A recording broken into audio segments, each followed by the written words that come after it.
का जून का समय है। तो जून का महीना है, प्रभुपाद ने शरीर छोड़ा नवंबर में, तो जून का महीना, तो प्रभुपाद 81 वर्ष की अवस्था के होने वाले हैं। जन्माष्टमी आने वाली होगी, तो जून का महीना है। तो ये बिल्कुल अंतिम जो है प्रभुपाद का जो है ये समय चल रहा है, और उसका वर्णन है और गर्मी का वर्णन है।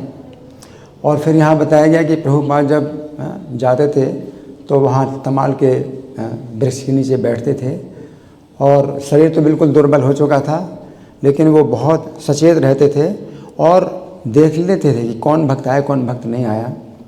तो इसमें हमें समझना है कि मतलब उनका जो चेतना है वो शरीर से बहुत ऊपर उठी हुई है। और प्रभुपाद ने कहा भी है कि जो सवेरे की साधना करता है तो सत्वगुण में आता है। तो प्रभुपाद जो है सत्वगुण में जो है मतलब इतने अधिक जो है वो विकसित है उनका सत्वगुण कि शरीर बिल्कुल खराब हो चुका है, लेकिन चेतना उनकी बिल्कुल जो है स्वस्थ है, स्वस्थ चेतना है, और हर चीज़ नोट कर रहे हैं, हर चीज़ ठीक से सुनते हैं, ठीक से नहीं बोल पाते तो भी बोल लेते हैं, स्पष्ट आवाज़ उनकी आई रही है, हर चीज़ देख पा रहे हैं, सोच पा रहे हैं, हर चीज़ जो है। तो ये जो है सवेरे की साधना का जो है ये जो है पुरस्कार है कि हम सत्वगुण में आ जाते हैं, और सत्वगुण में आने से हम शरीर से ऊपर उठ जाते हैं। तो शरीर जो है काम नहीं कर सकता, लेकिन तो भी हम काम कर सकते हैं कुछ भक्तों की सहायता से, और अच्छे संबंध बना करके, और दूसरे भक्तों को भी मार्गदर्शन दे करके ये जो उनकी सेवा है वो चलती रहती है। और तीसरा जो बिंदु है नसबंदी का, तो प्रभुपाद ने बिना किसी कारण के इस बात को जो है उठाया, नसबंदी जो चल रही है तो कितना जो है गलत और कितना बड़ा पाप कर्म है ना। तो ये प्रभुपाद ने जो है ये जो बिंदु उठाया, और प्रभुपाद ने कहा कि गाँव में जो है अभी काफ़ी मतलब शांति है, लेकिन ये नसबंदी का जो कार्यक्रम है वो गाँवों में भी ये लोग ले जा रहे हैं, और इस प्रकार से उनके जीवन को जो है मतलब नष्ट कर रहे हैं। तो ये जो है प्रभुपाद ने बड़ी निंदा की है। तो ये जो है बड़ी निंदा की बात है, गर्भपात करना और ये नसबंदी करना, ये सब चीज़ें जो है बहुत ही निंदा की बात है। ये प्रभुपाद ने उस समय भी मतलब ये बात उठाई।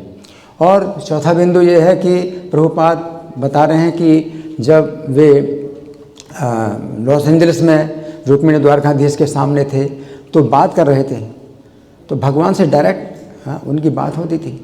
और प्रभुपाद ने कहा भी है कि आप भी भगवान से डायरेक्ट बात कर सकते हैं, अगर आप जो है मतलब इतने समर्पित होते हैं तो भगवान अर्चा विग्रह के रूप में आपसे प्रत्यक्ष बात कर सकते हैं। और रुक्मिणी द्वारकाधीश ने प्रत्यक्ष बात की प्रभुपाद से। तो प्रभुपाद जो है मतलब कह रहे हैं कि अब आप मुझे क्यों वहाँ घसीट रहे हैं, मैं तो छोड़ के आ गया हूँ। लेकिन रुक्मिणी द्वारकाधीश कहते हैं कि अब तुम जाओ, और वृंदावन में अब तुमको जो स्थान मिलेगा वो 100 गुना अच्छा स्थान मिलेगा। तो ये शारीरिक सुविधा की दृष्टि से भगवान बोल रहे हैं, नहीं तो पूरा ब्रजमंडल जो है दिव्य है, कोई मतलब अंतर नहीं है, कोई कहीं भी रहे। किसी की भावना अगर ऐसी है तो वो एक स्थान में रह करके भी पूरा जीवन बिता सकता है, लेकिन अगर किसी की भावना है घूमने फिरने की तो उसको भी प्रोत्साहन दिया जाता है कि भाई ब्रजमंडल परिक्रमा करो। तो दोनों पक्ष होते हैं, तो उसमें कोई अंतर नहीं है। लेकिन यहाँ पर मुख्य बात यह है कि भगवान प्रभुपाद से डायरेक्ट बात करते थे। और बिल्कुल महाराज ने बिल्कुल सही मतलब बात पकड़ी कि अब भगवान कह रहे हैं कि तुम मतलब भारत जाओ, और अब जो है मतलब मैंने सब सेटिंग कर दी बढ़िया। जो भारत में तुमने पहले कोशिश की थी प्रचार करने की और तुम्हें असफलता मिली थी, तो उस असफलता का जो है अब पूर्ति अब तुम्हें मतलब मिलेगी क्या सफलता के रूप में। तो भगवान जो है इस बात को बहुत नोट करते हैं कि किसी बात में भक्त ने जो है प्रयास किया और उसको असफलता मिली, तो भगवान जो है ऐसी व्यवस्था करते हैं कि वो उस असफलता को, उस पराजय को भगवान मिटाने के लिए उसी स्थान में उसको जो है विजय प्रदान करते हैं। तो इसलिए भगवान ने कहा कि नहीं, तुम जाओ भारत जाओ, और भारत में अब तुमको सफलता मिलेगी। क्योंकि वो जो उनको जो इसका आक्रोश था कि भारत में मतलब भारत के जो लोग हैं, भारतवासी लोग हैं, इतने मतलब विमुख हैं कि उनकी कोई बात नहीं सुनी, उन्हें कोई सफलता नहीं मिली, और यहाँ पर प्रचार सफल हुआ। तो प्रभुपाद बड़े निराश थे। लेकिन भगवान जो है जानते हैं कि प्रभुपाद की जो निराशा है तो वो जो है निराशा अब जो है मिटना चाहिए। तो प्रभुपाद के जो है निराशा को मिटाने के लिए भगवान ने कहा कि नहीं जाओ, अब जाओ, अब मैंने सब कुछ सेट कर दिया है, सब अनुकूल कर दिया है, अब सब कुछ जो है मतलब बढ़िया होगा, है ना। और विभु चैतन्य की बात जो महाराज ने बताई तो बिल्कुल सही बताई, बहुत अच्छा उनका जो है गुणगान किया। और मैं जो है उस समय डीटी किचन में जो है बड़े बड़े बर्तन साफ़ करता था, वो जो है मतलब काम करते थे। कोई नहीं जानता था कि मैं कितना पढ़ा लिखा हूँ, ना मैंने किसी को बताया था। तो ये सेवा मुझे मिली थी, तो वो भी जो है कुकिंग करते थे। और बस यही था कि प्रभुपाद ने उनको ये बताया था कि 16 माला जप करने की ज़रूरत नहीं है, लेकिन जिस समय काम करते तो हरे कृष्ण का गान किया करो, गाया करो। तो मतलब इसमें कोई संख्या की बात नहीं थी कि मतलब कितनी संख्या हुई है आपकी, आप गाते रहो। तो वो गाया करते थे हरे कृष्ण, जैसे महाराज ने मतलब गा करके दिखाया, तो वो गाते रहते थे हरे कृष्ण। और बाद में फिर मैं जब वृंदावन गया था तो वो तो अब सेवा उनकी बंद हो गई थी, वहाँ डीटी किचन में सेवा बंद हो गई थी। तो अपने कमरे में रहते थे, उनके कमरे में भी मैं गया था। तो अब गा भी नहीं पाते थे वो, तो टेप रिकॉर्डर रखा हुआ था तो टेप रिकॉर्डर बोलता रहता था, तो वो सुनते रहते थे। तो माला पर जप नहीं किया उन्होंने कभी भी। प्रभुपाद ने उनको कहा था माला पर जप करने की जरूरत नहीं है। तो सही बात है कि एक ही भक्त ऐसा है जिसको कि प्रभुपाद ने कहा कि माला पर जप करने की जरूरत नहीं है। तो अब वो जो है माला पर जप कर भी सकते थे, लेकिन प्रभुपाद के आदेश के अनुसार प्रभुपाद ने कहा गाते रहो हमेशा। तो अब गा भी नहीं पाते हैं, तो टेप रिकॉर्डर रखा था, उसी में निकलता रहता है हरे कृष्ण का कीर्तन, उसी को ही सुनते रहते थे। तो प्रभुपाद के जो है आदेश के अनुसार बिल्कुल उसी रेखा में चलते रहे जिस तरह से वो कर रहे थे। तो इस तरह की बातें प्रभुपाद लीलामृत की हैं, बड़ी दिव्य बातें हैं।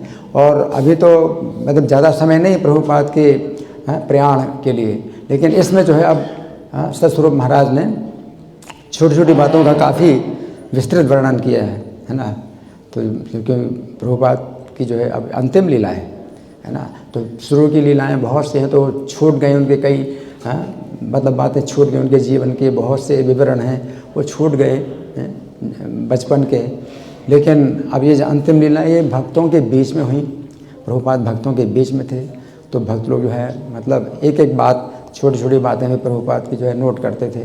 और सतस्वरूप महाराज ने जो है सब भक्तों से मिल करके कि बताइए अपने संस्मरण बताइए, आपके साथ प्रभुपाद, आपके सामने प्रभुपाद की क्या चेष्टाएं हुई, आपके साथ प्रभुपाद की क्या बातें हुई। तो सब जो है सतस्वरूप महाराज की ये योग्यता है कि उन्होंने जितनी बारीकी से मतलब छोटी छोटी बातें भी जो है मतलब लिखी हैं, जो कि हमें अब बिल्कुल स्पष्ट चित्रण कर देती हैं। और ये जो वृंदावन का कृष्ण बलराम मंदिर का जो वर्णन निकला, तो महाराज चूँकि वहीं रहे ज़्यादा, तो उनको जो है ये अवसर मिला है कि प्रभुपाद लीलामृत का ये जो प्रसंग है कृष्ण बलराम मंदिर का अभी ही आया, पहले नहीं आया है ना। और ये महाराज को ही मिला, इनको ही मिलना था, क्योंकि ये भी वहीं पर समय बिताते हैं। हरे कृष्ण।